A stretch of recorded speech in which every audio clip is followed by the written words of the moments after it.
Your Royal Highness, the events marking the 50th anniversary of VE Day have tended to overshadow the fact that the war wasn't yet over. Japan actually didn't surrender until August the 14th, 1945. Can you recall the events of that day? 14th. Well, I can recall being in Guam with I was in the destroyer at Welp, and there was another one, Wager, and we were escorting the Commander-in-Chief, Sir Bruce Fraser, on a visit to Admiral Nimitz, who was the Commander-in-Chief South Pacific area. And Sir Bruce was going to give him the night, make him a knight of the Bath. And while we were there, the first of the atomic bombs was dropped, and that was about the 6th, I think, of October, 6th of August. And almost immediately we sailed from Guam to rejoin the big American fleet off Japan, of which the British Pacific Fleet formed one task group out of 6, I think. And we hung about there until the second bomb was dropped, and then it was announced that the Japanese decided to cease hostilities. They didn't actually surrender on the, whatever it is, what did you say, so? The 14th of August, that's right. yeah. And then a small party was formed of the fleet commander, it was Admiral Halsey, and Sir Bruce Fraser and Duke of York. Halsey was in the Missouri, and he had 4 destroyers, and there were 2 of us. It was this little party of 6 destroyers and 2 battleships. Went off to Japan, and the next day, or whatever it was, we anchored in Sagami Bay, which was just on the outskirts, and we waited there for 24 hours, and then this party went up into Tokyo Bay. One of the extraordinary things that happened while we were in that bay, waiting, I mean, it was quite a dramatic arrival. You know, you'd spent years fighting the Japanese who read so much, and suddenly they were in Japan. You know, it's most extraordinary. But we heard over the fleet sort of broadcast the 2 Royal Marines had managed to escape, believe it or not, from a prisoner of war camp in Japan. And you wonder what on earth they were doing. I suppose they heard the bombs go off and they thought, well, this is the time to move. And they got down to this bay, and they saw this fleet of ships with stars and stripes and Union Jacks. So they thought, well, this must be friends. So they stripped their clothes off and swam out because they were intercepted by patrol boats and taken on board the flagship, and everybody thought this was a great occasion.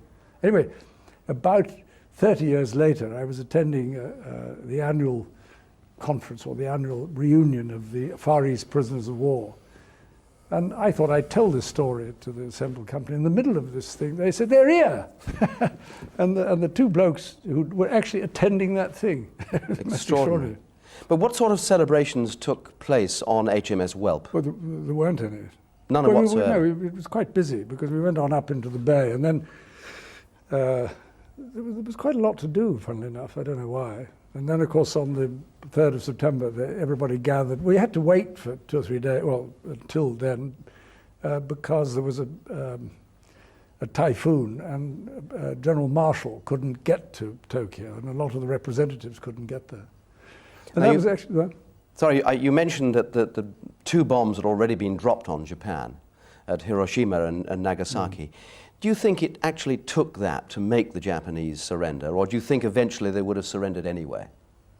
Well, I think they would have surrendered anyway, but I mean, a lot later, because even after the 2 bombs went off, if you read the account, you'll find that there was no agreement about the imperial, in the cabinet or the imperial council, and it was only when the emperor virtually ordered them all to shut up and to accept the surrender and the terms that had been published at Potsdam. No, but there was one other quite amusing incident that happened on the way up to Tokyo, or to the other Wager. The RNVR doctor was a Canadian, and the captain of the Wager was a very jolly fellow called Basher Watkins. Thought he'd play a little practical joke on him. And so he wrote out a signal from the Commander-in-Chief saying, report name, rank and seniority of the senior Canadian officer born, you see. And he sent it down to the doctor, who came rushing up with the, what on earth is this? Well, he said, I expect they want somebody to sign for Canada, and there aren't anybody here, so they probably chose, I imagine that's what it's for. And eventually, after they all had a great laugh, and so it was all over. To the captain's horror, about an hour later, a signal arrived from the Duke of York saying, report name, rank and seniority of senior Canadian officer aboard. And of course he didn't know what to do. So the first thing he did was he sent for this ship's Bible, and then he sent for the doctor. And he put his hand on the Bible, he showed him the signal, he said, I swear this is true. And then unfortunately, well, for him, a Canadian more senior Canadian officer appeared. But this Canadian doctor, in spite of that, was invited over to the Missouri to witness the surrender. And he thought he'd better bring back something from the occasion. So he picked up one of those expended flashlight bulbs, which was then mounted by the ship's carpenter in a little thing, and it stood on the mantelpiece. Well, that was the Supreme Commander was General MacArthur, of course. Yeah. He accepted the Japanese surrender on the 2nd of September, on the Missouri. What can you actually recall of that particular day? We were painting ship. You were painting? Not you yourself, I hope. Well, not quite, but I mean, I was organising it. Because we'd been at sea for quite a long time, we thought we'd better look a bit smarter. And there wasn't anything going on that day, so we had everybody. And we have these sound reproduction equipment, they were loudspeakers. Yes. And so we had them picking up the commentary on the thing, and I hung them over the side so the sailors that were slapping the paint on could listen to what was going on. They could paint in time to the music, perhaps? Well, if there was any, yeah. Well, now, you'd come a long way from your days as a prize-winning cadet at Dartmouth College. Sounds as if I'd been to the Royal Show and got a Rosetta. No, I know that your grandfathers were both sailors, your father was a soldier. But I believe you yourself really would have preferred to have joined the Air Force originally. So why did you end up joining the Navy? I preferred it. I don't know, at that time it seemed to be, I mean, I'd just come out of school, so I do not preferred. No, I mean, I think that if I'd left to my own devices, I think I probably would have signed up for the Navy. But I was eventually persuaded by my uncle, Lord Mountbatten, that it might be more sensible to go into the Navy. Did you have any regrets about joining the Navy rather than the Air Force? Only insofar that if I joined the Air Force, I wouldn't be here now. Not if I joined in 1939. You would have been I would have been the bomb. pushing up the daisies. Oh, I think so. Yeah. Now, your old schoolmaster and the founder of Gordonston, Kurt Hahn, wrote in your report, and I quote here, Prince Philip will make his mark in any profession where he'll have to prove himself in a full trial of strength. Was there any doubt in your mind that you would pursue a military career? Oh, yes. I mean, it never occurred to me that it was only because the war broke out that it seemed to be easier to join than be called up. And so it was inevitable that I think it was inevitable that I was going to be in one of the services during the war. I mean, people of that age, we just did. But I mean, before that, it hadn't really occurred to me. I had vaguely thought of what could I do. A bit difficult being stateless. What sort of aspirations did you have? Oh, I don't know, farmer or something, I suppose. A farmer? Well, I don't know. I really have to wait and see. So your first ship was HMS Ramillies. That's it. What do you remember about that ship?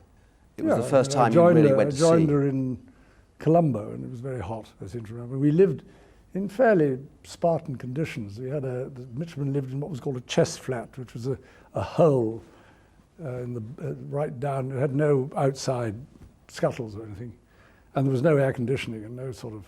And we had a bathroom and just a space where we kept those chests, sea chests, with our kit in it. It was so hot down there, we didn't sleep down there. We had camp beds on the upper deck. Funnily enough, I met the chap who'd been the schoolmaster in Ramillies the other day. Were you treated as one of the boys? Well, I was, yes. There weren't any girls in those days. No, but I think you know what I mean. I mean, you were, after all, a prince. Yeah, didn't being plunged amongst midshipmen. No. But the Navy was quite used to sort of curious people like that. There wasn't, nobody stood on ceremony or... No. Now, for the whole of 1940... Actually, funnily enough, the captain of Ramillies was a fellow called Bailey Groman. and he made me what was called his doggy, which was a sort of midshipman assistant.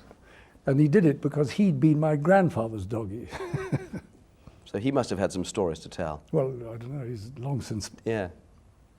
But for the whole of 1940, you were kept away from the heavy action. Did you accept that as a prince from a neutral country that there was no option? Well, it didn't bother me very much because the ships that I was serving in were right there anyway. I mean, somebody had to serve them. So, I mean, it just so happened that I was perfectly content. I would have gone up, I suppose. I was moved out of Ramleys when she went to the Mediterranean. I was moved out of Kent when she went to the Mediterranean. And then I went to Shropshire. And then when the Italians invaded Greece, then they sort of lifted the ban, and I was sent to join Valiant in Alexandria. What kind of ship was Valiant? Well, she was another First World War battleship, but she'd been through a major refit just before the war, and instead of having 6-inch batteries, she had 4.5-inch turrets, which acted as anti-aircraft turrets. So they had 3 of these on each side. She was in the Battle of Jutland, I think. What do you remember about her? Well, I mean, quite a lot, I suppose, because we had 6 quite active months. And within 2 or 3 days of joining, we went out and there was a great bombardment of the Italian held port of Bardia in North Africa, and it was quite impressive. A lot of 15-inch guns going off, which I hadn't heard before, and it made even big ships like that rock about a bit. And then the Italians had the effrontery to shoot back. So it's quite interesting to hear these things whistling over and landing in the water with a great splash beside you. You suddenly realize that life was for real. And you were frightened, obviously? No, it was,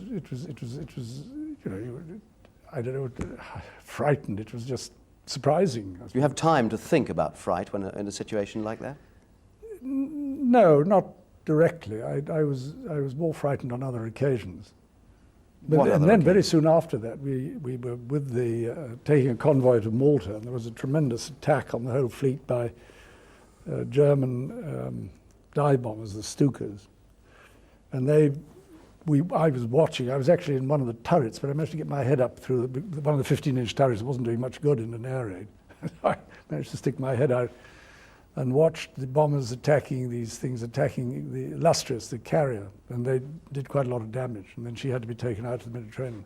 But there was so much going on, and there was so much shooting, and everybody was rushing about, and noises everywhere. It wasn't a question of fright. It was just, amazement that anything like this could actually happen. Your role as searchlight operator in the Battle of Cape Matapan earned you a mention in dispatches. What can you remember of the battle itself? Well, it was a very long, drawn-out affair until we actually got to the point. And the Italians were chased and attacked by swordfish and torpedo bombers, and then they were attacked by the cruisers, and then they turned around and attacked the cruisers. So all this was going on for days. And one of the Italian, I think it was the Polo, was damaged and stopped. And two other cruisers came back to her assistance during the night, but unfortunately for them, they were detected, and so the battle fleet, which was Queen Elizabeth, Valiant, and I can't remember the other one was, Barham, and the carrier Courageous. No, it wasn't. I can't remember which it was. Anyway, we ploughed on to where we thought these cruisers were going to be. And Valiant actually had a rather rudimentary radar and picked up these echoes, which were stationary, and so we assumed that's who they were. But I got an indication what direction to point the searchlights, and they said, well, illuminate. So I switched the things on, but I suppose she had a good chance. I actually found a cruiser. Are you sure you're not being modest now? Well, there was not much else to do. It was a very strange sensation because it's pitch dark. You suddenly turn on these enormous searchlights, huge things. You see this beam shooting out. It was a very calm night. And it picked up. We were so close. I mean, we can't have been more than about 2,000 yards or something. And the beam wasn't big enough to cover the whole cruiser. And so somebody said train right or something and there was another cruiser. And And with that, everybody started shooting, whereupon they didn't really need much illumination after that.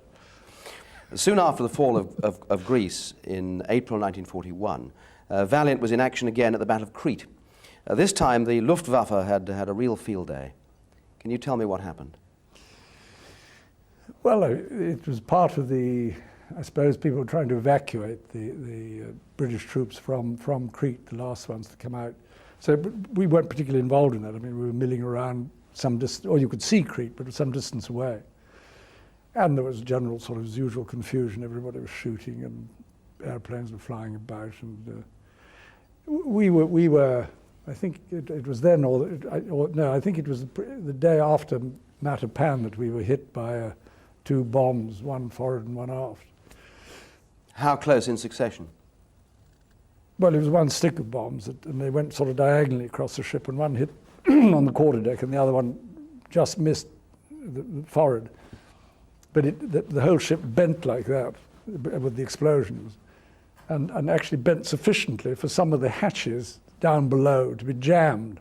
So several people rang up and said, "Please, can you get a tin opener? We'd like to get out." You know. But everybody was, I mean, it was, you know, usually people, airplanes flying around, people shooting, everybody shouting, clouds of smoke. And So panic as well? No. It was all fairly controlled, but anti-aircraft fire wasn't highly accurate. And there was so much flying about that it was difficult to follow what was going on. And all the damage was done to cruisers and destroyers, really. We didn't, we were lucky, I think, really, to escape. But how badly did it actually damage the ship? I mean, did you have to... Oh, no, at Crete we weren't damaged at all. This happened the morning after Matapan. Yes, but when these bombs hit, did it really disable the vessel vastly? No, absolutely not. No, it made no difference at all. Only one chap was killed, and he was extremely unlucky. I mean, a big box was blown off a bulkhead and just hit him. Is it possible to recall any of the emotions that were felt when you were under attack? No, I don't think so. I mean, there's so much to do. You know, you're so occupied that and everybody knows what they're doing. It's very difficult.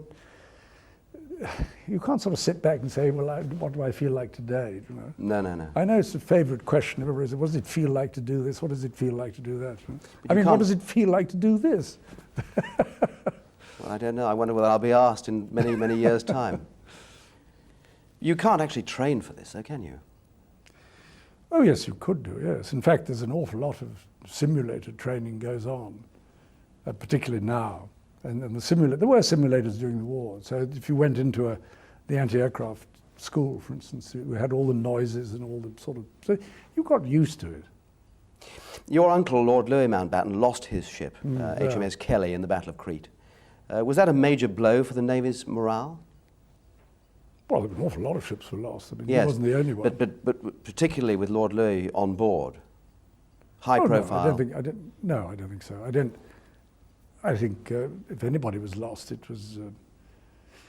But there was a completely different atmosphere in those days because people accepted that sort of loss.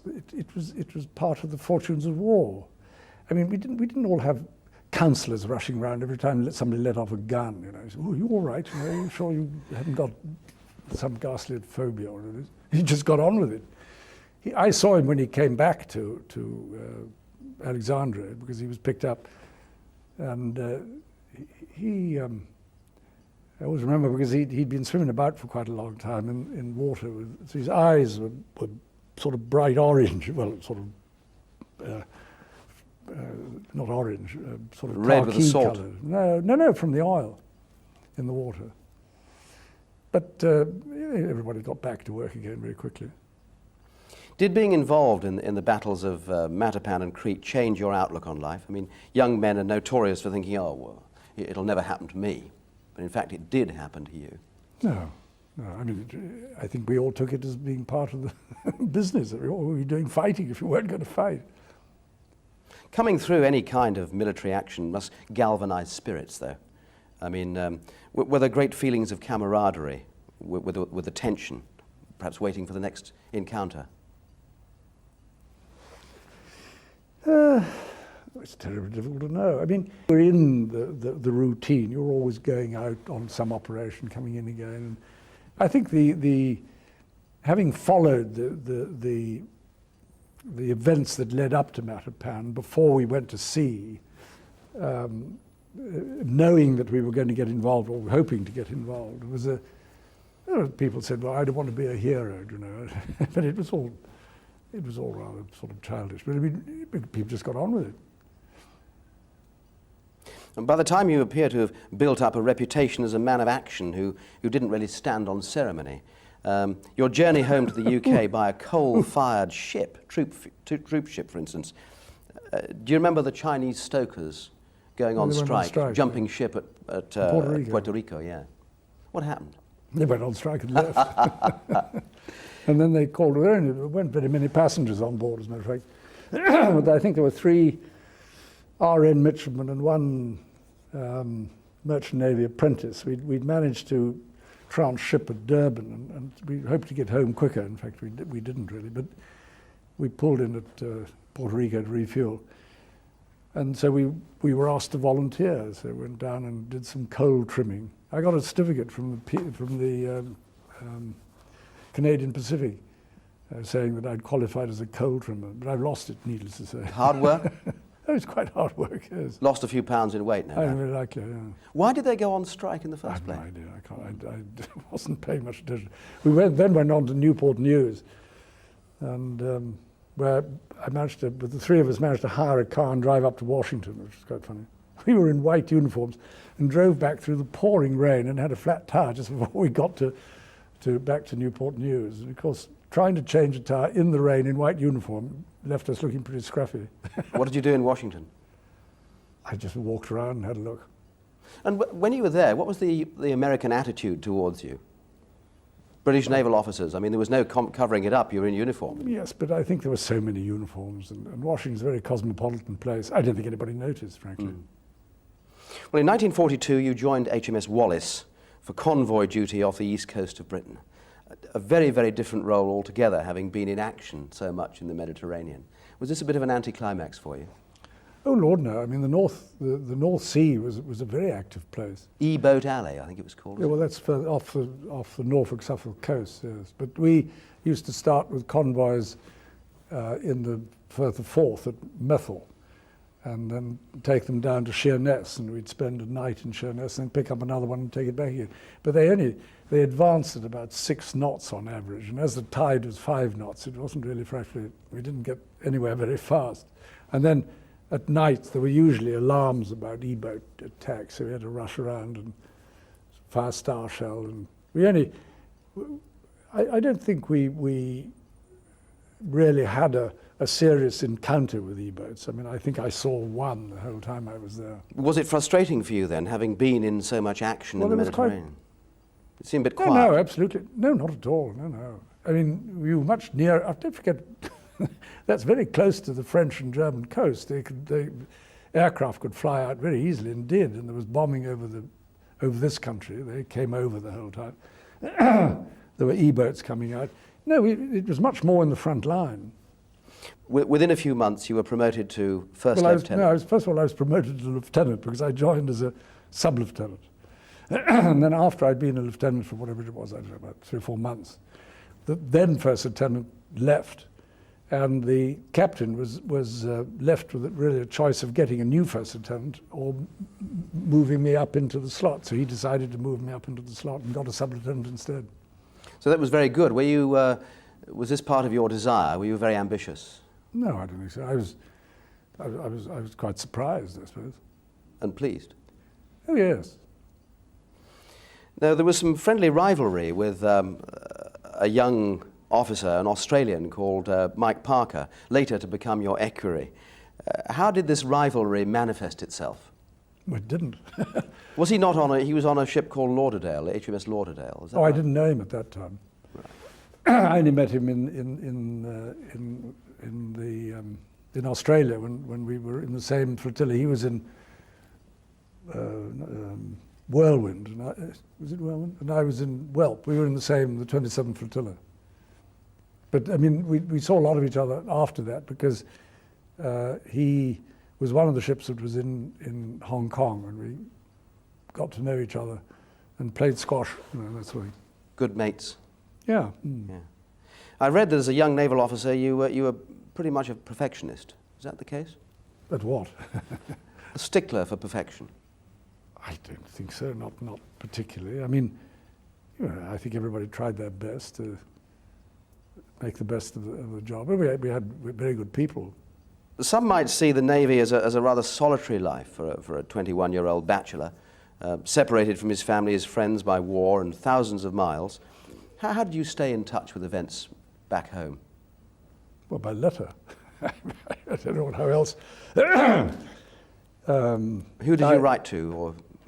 Well, my grandmother, I suppose, most of the time. Because my mother was in Athens, my father was in Monte Carlo, my sisters were in Germany, and an aunt was in Sweden. And so, I mean, there wasn't that I suppose the late Duchess of Kent, who was a cousin of mine who lived here, and I suppose she was the nearest relation I had in this country, other than my grandmother, who I always go and stay with. And you got letters from the young Princess Elizabeth too, I believe, perhaps at that time. Yeah, so off and on. Did they mean very much to you in those days? Well, yes. I mean, everybody was glad to get a letter, yeah. You had been a guest of the royal family at Windsor. What kind of wartime leaders were the King and Queen in those days? What were their great strengths that you had picked up and seen? Well, I only saw them off duty anyway. When they came down to Windsor for a weekend, that's as much as I ever did. I spent Christmas there once. So I never saw them in that light. I mean, they were sort of hosts on those occasions, and it was very much a sort of family party, and exactly as it might have been anywhere else. So I wasn't involved in the, what you like to call it, the official activities, and I never saw them functioning, as it were, in their specific, or doing any of their particular duties. We've seen great archive material of them walking over ruins in the East End. And oh, sure, sort of but I mean, I wasn't around. Well, I was, but I mean, not when they were there.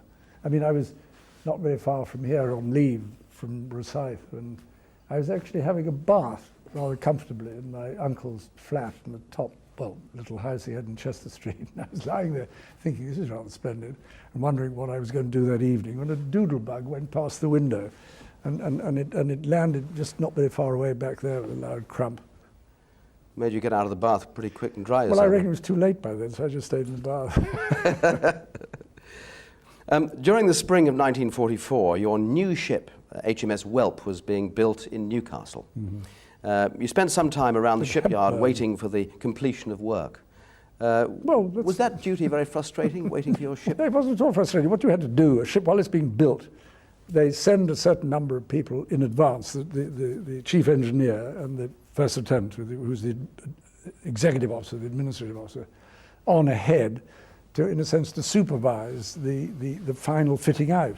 And there are all sorts of little things. They say, where would you like this piece of kit? Where would you like that? And how would you like this arranged? And you had to, stores were coming in, you had to, so that the thing was a combination of work together with the builders, which was Hawthorne, Leslie and Hepburn, and for the Navy, if you know what I mean, for all the sort of internal naval arrangements. Then you had to write things like standing orders and look and see who you were going to get. And then people drifted in all the time, so you had to accommodate them. And I mean, it was a sort of administrative business, simply getting the ship ready for commissioning.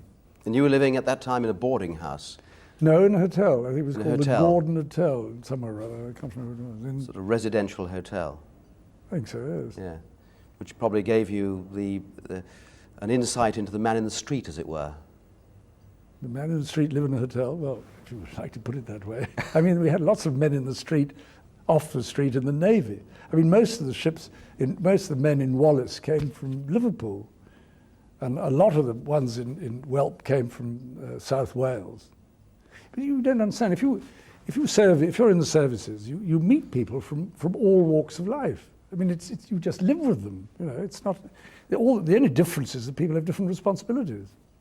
So you're glad that you were in the services then?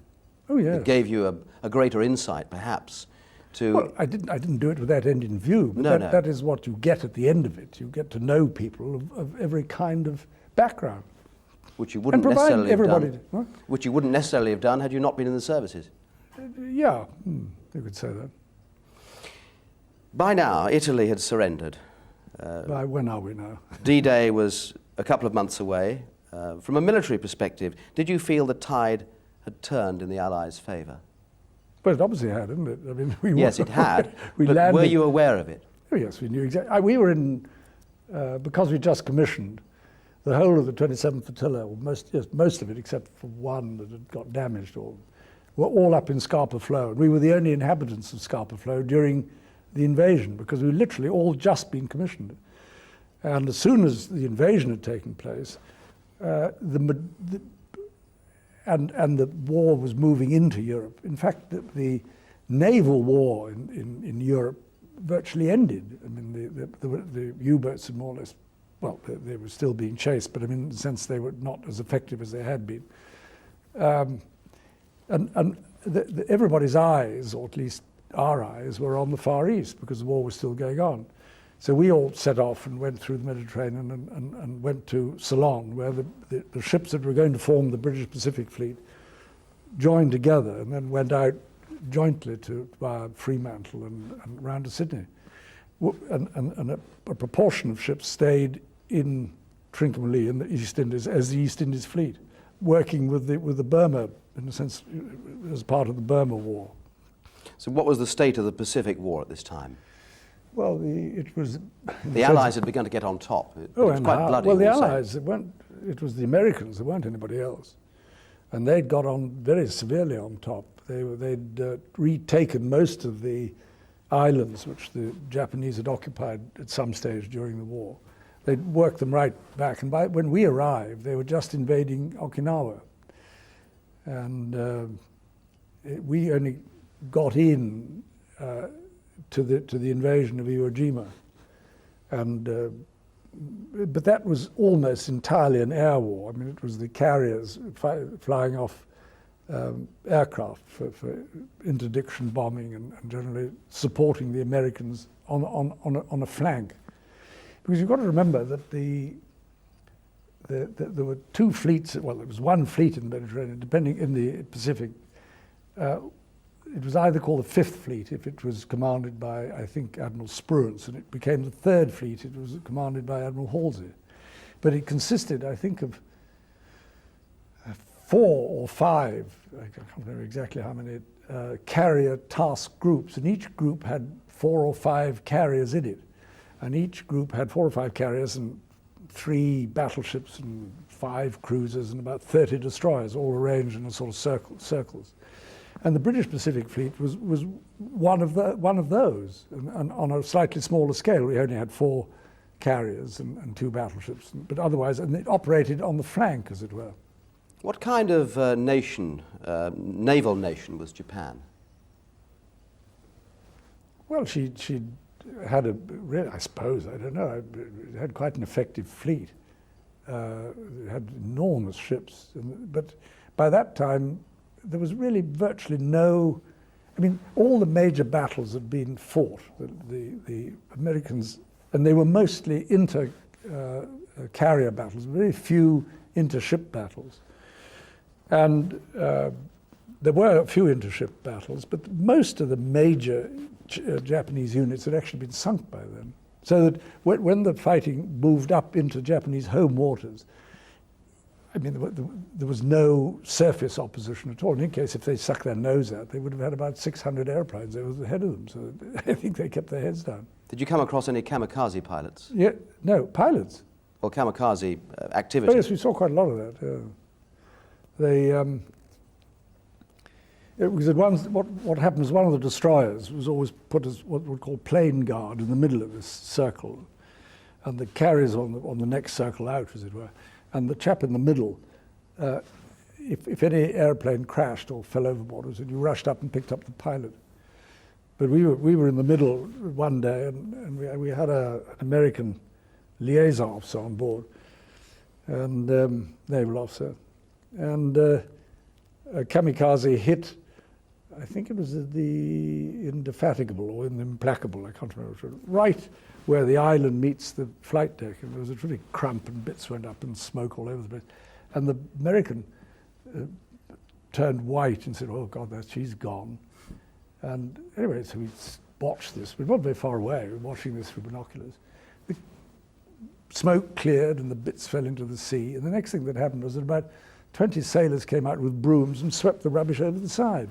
And he couldn't believe his eyes. Of course, what he didn't realize was, at least I don't think he realized, that the British carriers had armored flight decks. They had sort of 4 inches of armor, whereas the American carriers had wooden flight decks. And whenever a kamikaze hit one of those, it went straight through the flight deck and exploded in the hangar. And then, of course, it set fire to the whole bloody thing, and there was a frightful shebang, and they, of course, lost the ship. And they were absolutely amazed to discover that one of these carriers could be hit by a kamikaze in the most vulnerable place, and nothing happened. I mean, there was a lot, it burnt a bit of the and then Illustrious had a most extraordinary experience. I wasn't on board, but I heard about it afterwards. They had, sticking out in front of the compass platform, where the command stood, which sticks out in front of the island, they had a big aerial, radar aerial, sort of cheese thing, about 6 foot across and about that deep, and this aerial going around inside. And the kamikaze attacked them. And the tip of its wing went through the radar dish in front of them. So you can imagine what it must have been like standing on the bridge. And it crashed into the sea beside them. And nothing happened to anybody. Quite terrifying. But Bruce Fraser was actually on board an American battleship, I think it was, but just before the BPF arrived out there. And he was up on the Ghazi hit. And he had General Lumsden, a Royal Marine, standing next to him, who was killed outright, and several other people were badly wounded on the bridge. And Admiral Fraser absolutely didn't have a scratch. Most extraordinary. Were there feelings of envy as Europe celebrated victory over the Germans and looked forward to peace, while the job, in fact, in the Pacific still had to be completed? No, certainly not envy. I think relief. I mean, we were all delighted that it was over in Europe. I mean, don't forget that everybody on board had families and friends at home. So they were absolutely delighted that it was over. You know, they didn't have to worry about their wives or parents or girlfriends. Did you take any time to celebrate VE Day? Did you have time? We were at sea. We were coming south because we'd been running for the best part of I suppose, where was it? About 12 months. And so we were sent down with one other destroyer and Illustrious back to Australia for a refit in Melbourne. And we were there from the I suppose the end of April till when we sailed with the Duke of York on something like the end of when would it have been? End of April, beginning of June, and we left end of July, so we had about 6 weeks out there. And there was a certain amount of celebration in Australia, but of course by the time we arrived there, it was all over. And everybody was much more, at that time, much more concerned with the war in the Pacific. You talked about friends and family and this sort of thing. Was Princess Elizabeth able to communicate in her letters the relief that Britain felt? Life of me, I can't remember what she wrote in her letters. But they were numerous, obviously. No, not particularly. She was quite busy too, don't you forget. Yes, exactly. Do you think the veterans of the Far East are given enough credit for the way they conducted themselves in wartime? By whom? Or are they overshadowed, in fact, by European forces? Well, speak for yourself. Well, you say by historians, I really meant. Not that I'm a great historian. It depends what history you read. I mean, if you read an account of the war in the Far East, they get full credit for what they did.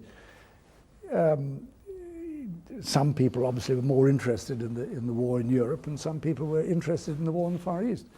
I think, I mean, everybody had their nose to the grindstone in the sense that you didn't stand around discussing things as if you were attending an editorial conference or something. You mentioned Australia and the Australians. With the benefit of hindsight, how would you assess the performance of the Allied fighting forces in the Pacific? Oh, well, they of course had been at it very much longer in the Pacific. I mean, they were fighting in Borneo and in the Solomons, and both their navy, the ships and soldiers, and they had a very, very rough time, and they were fighting under extremely difficult conditions, tropical conditions, jungle conditions, and they acquitted themselves brilliantly. And the New Zealanders also in the Solomons. It was a very, very difficult war against the Japanese, and they did extremely well. I mean, there was no one ever doubted, and there were, of course, several Australian ships were part of the British Pacific Fleet as well. How did the war years shape your character? No idea. Who were the major influences on your life during these years?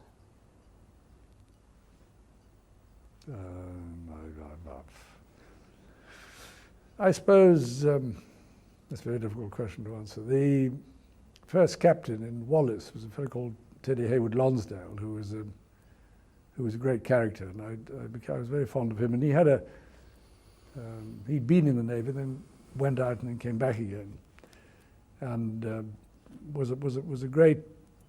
I mean, he was a great gentleman and leader, and I think had a very considerable influence over the way people behaved on board. I suppose. I mean, all the sort of people you served with had an influence on you. You know, whether they were the captains. Captain Norfolk, for instance, was he was a commander then.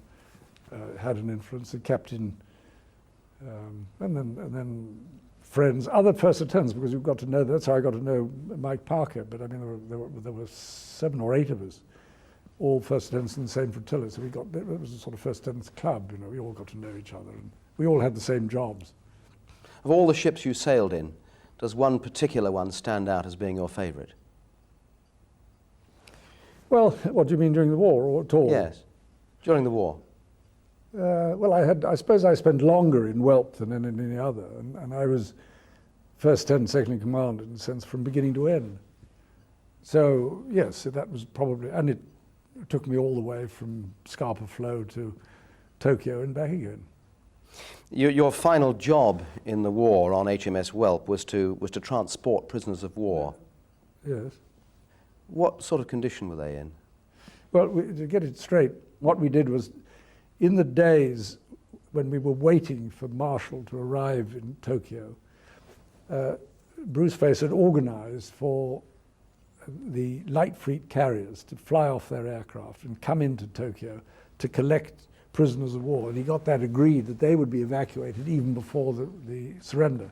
So we spent a few days close inshore collecting boatloads they were in fact naval prisoners, and ferried them out to the light fleet carriers, which were quite, because it's an enormous place, Tokyo Bay, which were anchored some way away. Well, that was very emotional, of course, because these people were naval officers, naval people. They weren't officers necessarily. They hadn't been in a naval atmosphere for 3 or 4 years, or sometimes longer. They were emaciated, and they sat down in the mess. They were suddenly in an atmosphere which they recognized. You know, they were back in the mess, and the people, our ship's company, recognized that they were also fellow sailors. And so we gave them a cup of tea. But I mean, it was an extraordinary sensation, because they just sat there, and both sides, I mean, our own and them, I mean, just tears pouring down their cheeks. I mean, they just drank their tea. They really couldn't speak. It was a most extraordinary sensation. And it caused, I mean, it affected everybody. But mind you, once that was over, you know, you collected another lot, and it was not quite so, it affected quite so much the second time. But we did it, for about 2 days, I suppose. Can you understand the feelings of these men nowadays when they still find it impossible to forgive and forget? Oh yes, I mean, I think that I think it's very silly of people to say that these individual people should somehow or other be reconciled to their captors in any way and their tormentors. I think it's unreasonable. I mean, I think the reconciliation means a lot of other things, but it doesn't mean that each individual has simply got to forget and pretend that it never happened, or pretend that they were desperately affected by the experience. I can well understand that. I mean, it's interesting that it didn't happen with the Germans, because in point of fact the prisoners were, in a sense, reasonably well treated. They were treated, they had contact with the Red Cross, they were not exploited, they were not victimized in any way, they weren't tortured, they weren't starved, they weren't sent to forced labor. They were treated as prisoners of war under the Geneva Convention. Well, this didn't happen by the Japanese, and I can quite understand why those people, I say it's unreasonable to expect them to forget it and pretend somehow it didn't happen. So what will your memories be? But I wasn't a prisoner, so it didn't, No. in the sense it didn't, I can't speak, I mean, I can speak for them in the sense that I can understand to a certain extent what they feel, but I don't feel reconciliation is a problem as far as I'm concerned. I mean, it's quite funny, when we went the first time we went to Japan on a state visit in the 70s or 60s, I think it was, and people said, first visit to Tokyo, and I said yes. So what will your memories be on VJ Day? Any specific thing? I mean, you were very graphic about those prisoners of war. Well, I mean, that's one thing. And of course, being in Tokyo Bay with the surrender ceremony taking place in a battleship which was, 200 yards away, and you could see what was going on with a pair of binoculars. And then they beat retreat, and you could hear going on the quarterdeck. Actually, the beat retreat was in the King George V. That was Admiral Rawlings, who was second in command, and that was everybody moved over there. I wasn't on board, but you could hear it going on. But and then by that time, of course, a lot of other ships had come in. We were only in there on our own to begin with. Must have been a very impressive sight. Well, it was a great relief. I mean, it was that wonderful feeling that, and I remember, because from there we went on to Hong Kong. And the most extraordinary sensation when we sailed, we suddenly realized we didn't have to darken ship anymore. We didn't have to close all the scuttles. We didn't have to turn the lights out. And not only that, we actually stopped in the South China Sea and piped hands to bathe. You know, imagine doing that in the Mediterranean when the heat was on. You couldn't do anything like that. So you suddenly, all these little things built up to you suddenly feeling that life was different. You've got the most extraordinary memory. Thank you very much. Thank you.